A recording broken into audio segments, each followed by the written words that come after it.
Assalamualaikum warahmatullahi wabarakatuh. Waalaikumsalam warahmatullahi wabarakatuh. Bagaimana kabarnya anak-anak? Alhamdulillah luar biasa, Allahu Akbar. Nah, sebelum kita memulai pelajaran pada pagi ini, mari kita berdoa terlebih dahulu. Berdoa dipersilahkan. Berdoa selesai. Nah, Ibu absen terlebih dahulu ya. Ibu Fika, hadirah. Aisyah, Hadirah. Safilania. Hadirah. Alhamdulillah berangkat semuanya ya. Ya, Bu. Ya, kemarin kita membahas tentang apa materinya? Ada yang ingat? Apa sih ya? Lupa, Bu. Lupa. Tadi malam nggak dibaca lagi ya, Pak? Enggak. Enggak. Ya. Ketiduran. Kemarin kita membahas mengenai perkembangan masyarakat Islam pada masa Bani Abbasiyah. Khususnya itu dalam bentuknya atau wujud perkembangannya. Nah, selanjutnya materi pada pagi hari ini udah tahu apa belum nih? Belum. Kalian tadi malam nggak baca lagi? Enggak. Ketiduran lagi. Tiduran lagi. Main FF. Main FF. Nah, pada pagi ini kita akan mempelajari tentang tokoh ilmuwan muslim dan perannya dalam kemajuan dan kebudayaan Islam pada masa Bani Abbasiyah. Nah, sekarang bisa dibuka buku paketnya halaman 25. Ya, Bu. Sudah? Sudah. Nah, silahkan kalian berkelompok dua-dua. Aisyah sama Safilania, Fika sama Indina ya. Ya, Bu. Nah, Ibu beri waktu 10 menit. Silahkan kalian mengidentifikasi bentuk kebudayaan Islam pada masa Bani Abbasiyah. Kemudian kalian antar kelompok itu, antar anggota kelompok, silahkan kalian tanya jawab. Kemudian setelah itu kalian menjelaskan apa yang sudah kamu dapatkan dari belajar itu buku paketnya. Kemudian salah satu peserta kelompok bisa maju ke depan untuk mempresentasikan. Silahkan Ibu beri waktu 10 menit dari sekarang. Sudah atau belum? Sudah, Bu. Nah, silahkan siapa yang mau maju presentasi di depan? Saya, Bu. Ya, sini Mbak Aisyah.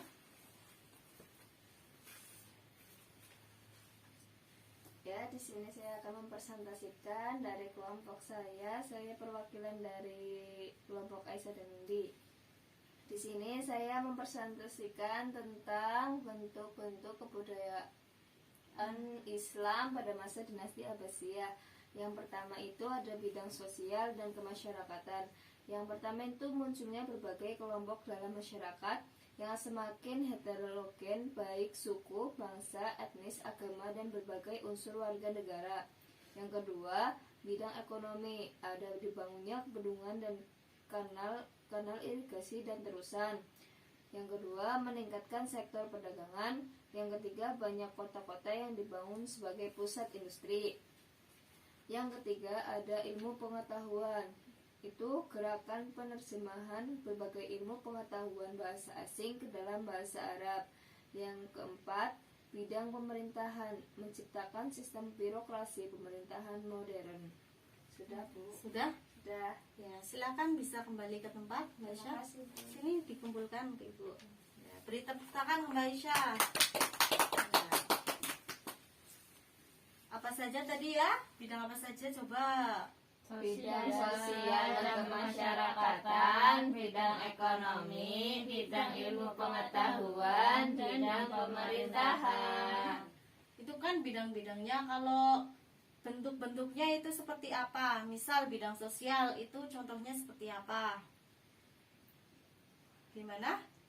Munculnya berbagai kelompok masyarakat yang semakin heterogen. Kemudian yang kedua, contoh dari bidang ekonomi itu apa? dibangun bendungan Bendungan, kanal, dan irigasi. kasih. Ya, kemudian dalam bidang ilmu pengetahuan, contohnya itu ada. Menerjemahkan bahasa asing ke bahasa Arab. Nah, ya pintar. Kemudian bidang pemerintahan ada apa? Menciptakan sistem birokrasi pemerintahan modern. Nah, itu kan bentuk-bentuk kebudayaan Islam. Kemudian ibu akan melanjutkan materi.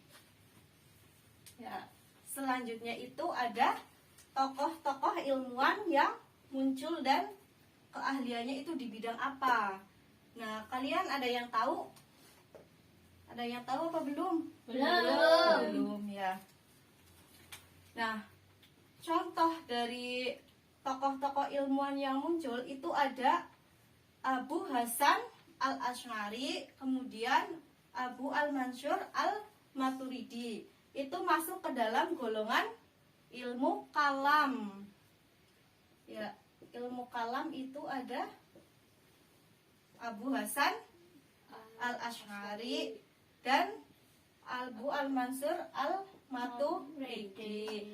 Kemudian yang kedua itu ada Imam Abu Hanifah, kemudian Imam Malik, Imam Syafi'i dan Imam Hambali. Nah, itu masuk ke dalam ilmu fikih. Ya, benar. Ilmu fikih. Kemudian yang ketiga itu ada Zunun al-Misri, kemudian Abu Yazid al-Bustami. Itu masuk ke dalam ilmu tasawuf. Ilmu tasawuf, bukan tafsir. Ini tulisannya ibu bisa dibaca apa enggak? Sedikit. Kemudian yang keempat itu ada Imam Bukhari, Muslim, kemudian Nasyai, terus ada Abu Dawud. Itu masuknya ke dalam apa coba? Ilmu tafsir dan hadis. Nah, iya, ilmu hadis. Sudah sangat familiar ya. Iya, Bu. Iya, Bu. Kemudian yang kelima itu ada Abu Ja'far Muhammad bin Jaril at-Tabari. Itu masuk ke dalam ilmu apa coba? Bukan, ilmu tafsir. Kok beda, Bu? Nanti sama ini. Ya beda. Ini kan hadis, ini tafsir. Ini kan menafsirkan. Kalau ini secara umum belum ditafsirkan. Kemudian ini kan tokoh ilmuwan muslim yang muncul ini kan baru yang keislaman. Kalau yang selanjutnya itu ada yang ilmu pengetahuan umum. Ini kan Islam, ada ilmu kalam, fikih, tasawuf, hadis dan tafsir.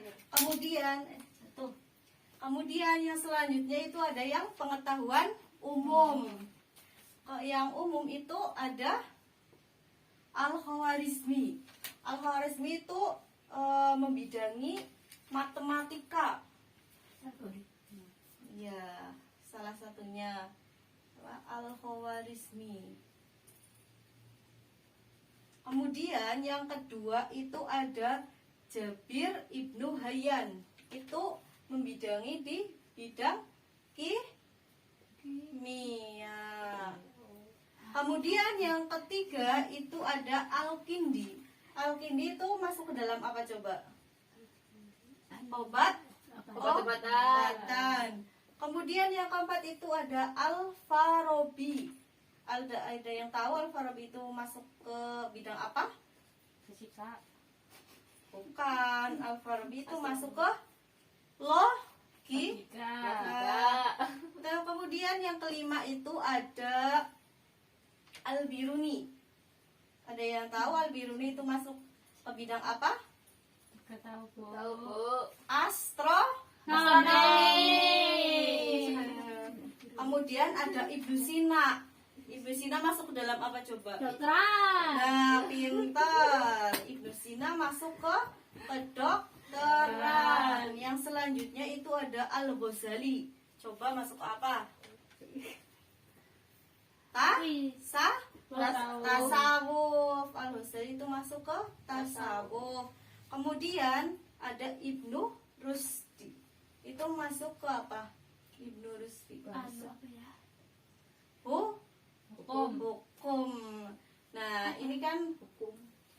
ada tokoh ilmuwan itu terbagi menjadi dua, yaitu kok ilmu agama dan pengetahuan umum. Kemudian yang selanjutnya itu ada kemajuan ilmuwan muslim di bidang ilmu keagamaan. Yang pertama itu ada Imam Syafi'i. Nah, Imam Syafi'i itu pada umur 13 tahun itu sudah meninggalkan tanah kelahirannya di Gaza untuk berguru kepada Imam Malik di Madinah. Nah, ya masih kecil tapi sudah meninggalkan tanah kelahirannya. Coba kalau kita seperti itu, kalian mau apa enggak? Nangis. Nangis ya. Kemudian yang kedua itu ada Imam Bukhari. Nah, di umur 16 tahun Imam Bukhari itu sudah meninggalkan tanah kelahirannya juga, dari Mekah itu belajar ke Madinah. Nah, belajarnya itu apa coba? Bukhari itu masuk ke dalam apa tadi? Hadis. Iya, Imam Bukhari itu melafalkan hadis juga sudah dalam umur 18 tahun itu Imam Bukhari sudah melafalkan kitab hadis. Kalian bisa apa enggak? Coba. Belum bisa ya. Kemudian ada Ibnu Sina. Ibnu Sina itu umur 10 tahun sudah hafal Al-Quran. Insyaallah. Ya. Berbeda dengan sekarang ya.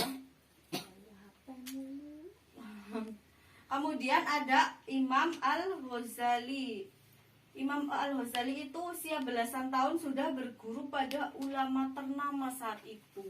Kalau di sini ulama ternama ada siapa ya? Ada siapa saja?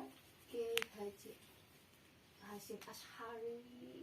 Iya, itu zaman dulu ya. Ya. Kalau sekarang kan ada Mbah Maimun, cuma sudah wafat. Ya. Nah, itu materi yang bisa Ibu tambahkan pada pertemuan kali ini. Ada yang perlu ditanyakan? Belum, Bu. Belum. Sudah paham semua berarti? Insyaallah. Insya Allah paham. Ya. Ibu ada tugas untuk kalian. Ya, silahkan bisa dibuka bukunya. Bisa dicatat ya. Nomor 1, jelaskan tokoh ilmuwan muslim pada Bani Abbasiyah. Sudah? Nomor 2, sebutkan peran tokoh ilmuwan pada masa Bani Abbasiyah. Sudah? Bu, bentar Bu. Belum. Udah. Nah, kemudian yang ketiga, sebutkan kemajuan ilmuwan muslim pada masa Bani Abbasiyah. Masa dari Abbasiyah. Sudah? Udah. Nah, silahkan bisa dikerjakan di rumah. Minggu depan ditumpuk. Tadi sudah dibahas kan? Sudah, Bu. Nah, berarti kalian harus bisa mengerjakan. Bener nih, nggak ada pertanyaan? Enggak Bu. Enggak ya. Ya sudah. Mungkin cukup sekian yang bisa Ibu sampaikan pada pertemuan kali ini. Silahkan berdoa menurut kepercayaan masing-masing. Berdoa dimulai.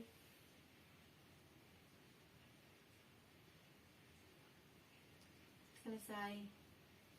Ya, sekian dari Ibu. Terima kasih. Wassalamualaikum warahmatullahi wabarakatuh. Waalaikumsalam warahmatullahi